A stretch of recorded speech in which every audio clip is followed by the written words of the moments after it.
আপনারা চাইলে ছোট ছোট পাত্রে এই জৈব সার তৈরি করতে পারেন, তবে পুরনো কিছু সার লাগবে। বস্তা থেকে যে সারগুলো নিচ্ছি সেটি মূলত আপনাদের সঙ্গে শেয়ার করব, সেটি হলো আসল জৈব সার।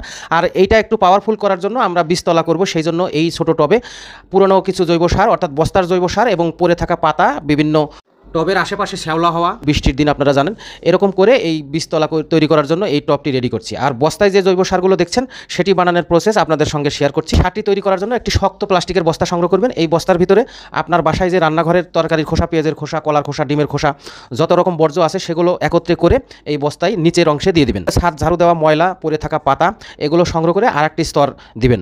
এরপরে আবারও কলার খোসা, চা পাতা দোকান থেকে সংগ্রহ করতে পারেন, চার দোকান থেকে চা পাতা, আবার তরকারির খোসা, এরকমভাবে আরেকটি স্তর তৈরি করবেন। পর্যায়ক্রমে 3-4টি স্তর তৈরি করার পরে বস্তাটি পুরো হয়ে যাবে।